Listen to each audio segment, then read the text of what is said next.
Greetings guys, Si here, and welcome back to Projectleft. Super early morning today, and we're going to have a frank and earnest chat about Loft, because you need to know what the loft on your irons are if you're going to play your best golf.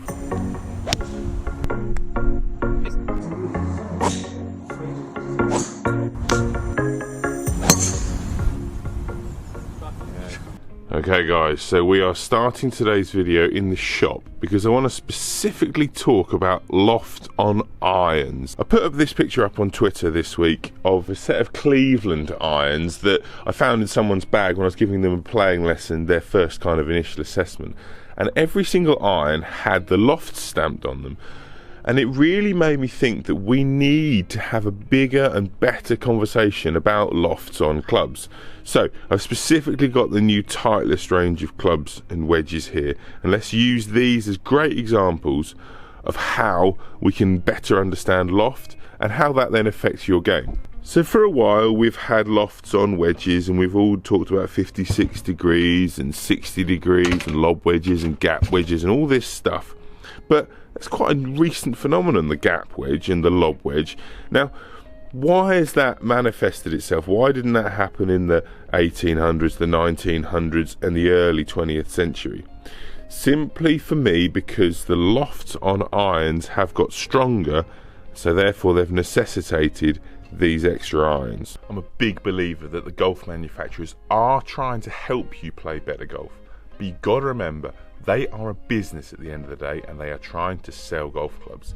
If they can make X7 iron go further than Y7 iron, then you're more likely to buy that product.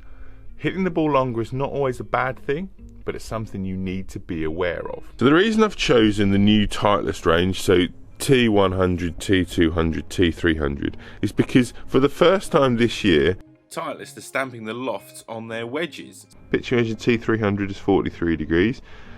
Pitching wedge on the T200 is 43 degrees, and the pitching wedge on the T100 is 46 degrees. So you've got three different pitching wedges, which means you've then got three different sets of lofts on each set of clubs.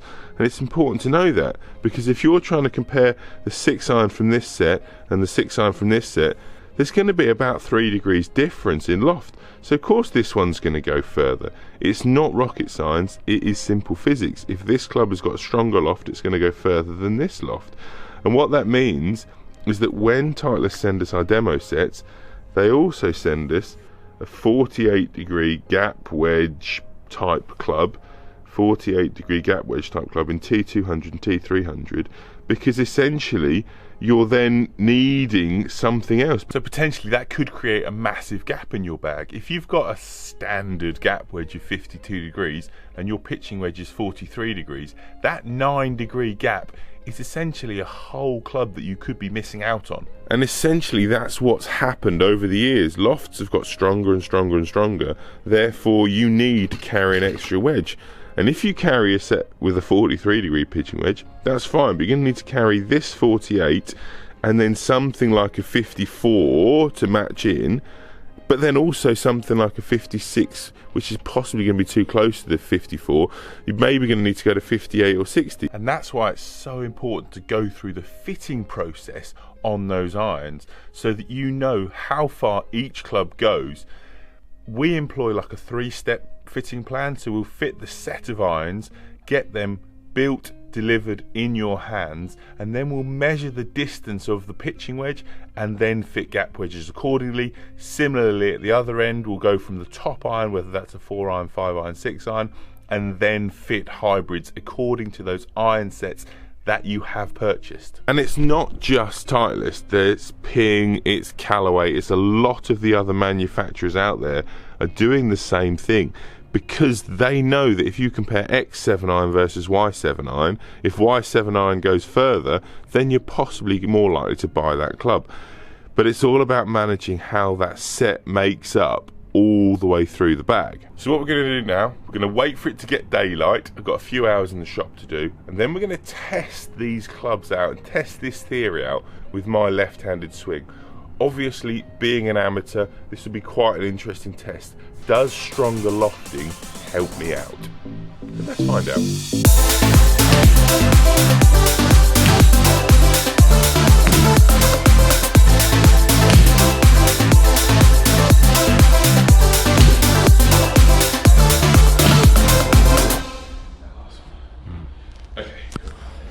Okay, so back home, and we're now going to have a look at the data that I took from when I hit those shots earlier today. First thing to point out, I had to actually use Callaway clubs for this exercise. One of the perils of being left-handed is obviously that you don't have access to as much equipment as right-handers, and it's something that I'm really starting to learn about the more deeper I get into this left-handed journey. And yeah, I can relate to you left-handed guys, it's tough. I really wanted to use the Titleist equipment because it kind of flowed in with what I believe Titleist are doing very, very well. Unfortunately, Titleist haven't sent us any left-handed heads for their new lineup of irons. Take that how it is, we're only an hour away from St Ives, which is the European Fitting Centre, so it's not too bad for us with Titleist, but it's nice at club level that Callaway have sent me these options. So first of all, the Apex iron, which is 31 degrees, I think it's 30.5 on their website. So basically 31 degrees, which is pretty much a standard modern 7-iron. And then I've also got a Rogue X. So that is the big boy, that is the strong lofted, that is 27 degrees. So there is 4 degrees difference between these two 7-irons.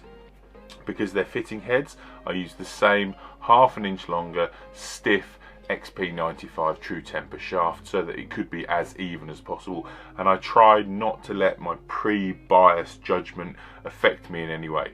So let's have a look at those numbers.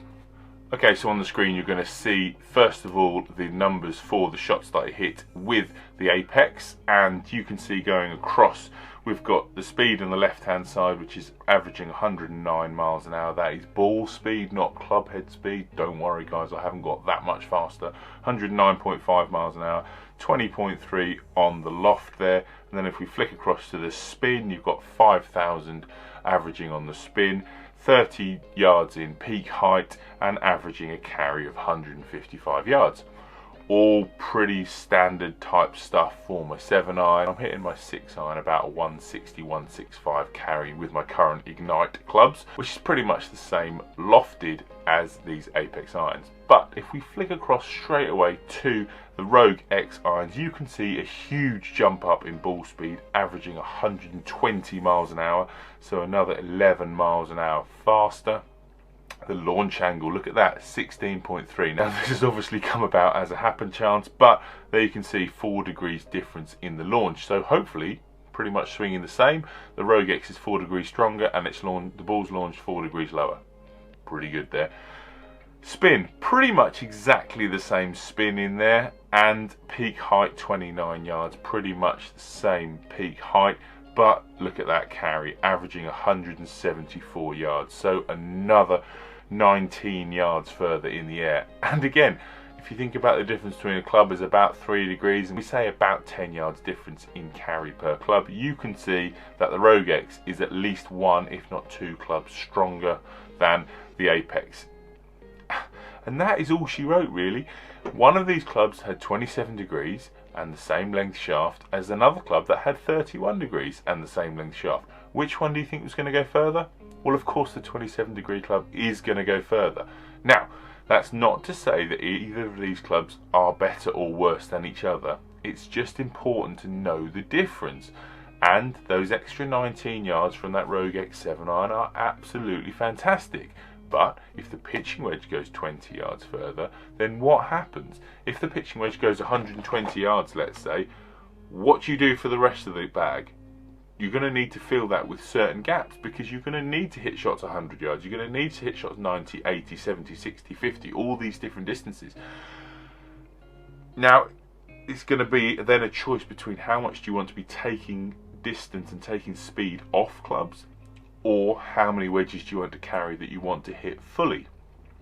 Equally, at the other end of the bag, if the irons are going 20 yards further, then maybe you're not going to need to carry as many hybrids or fairway woods at the top end. That's going to be potentially a bonus. But again, it's then all about how you want that bag to be made up. Where are you going to get the gains? If you hit the ball a long way off the tee, I would suggest don't go for stronger lofted irons, because you're going to have shorter irons into the greens anyway. Therefore you want more options inside that 150 yard mark. If you're hitting average to short length off the tee, then maybe you're going to think more about the stronger lofted clubs. And I think this is where they kind of the manufacturers are thinking, well, people that don't hit it as far are high handicappers, so the Rogue X, wherever it is down here, so the Rogue X is going to be marketed at higher handicap golfers. But we have a member of the golf club who plays off 3, who uses the Rogue X irons, is very short off the tee, but these irons mean that they can hit the club they know in their brain they want to hit, i.e. 8 iron, 9 iron, into those greens, because they already hit it very high and they already hit it with loads of spin. So it's all about knowing your numbers. Guys, hope you enjoyed that. Very, very quick finish here because I know this video is running long. I try to keep my videos under 10 minutes if I can. 8 minutes is always my goal, but sometimes I just jabber. So, as always, do the YouTube stuff. Subscribe, like, bell icon, all that stuff. See you down here on the channel next time. Bye-bye.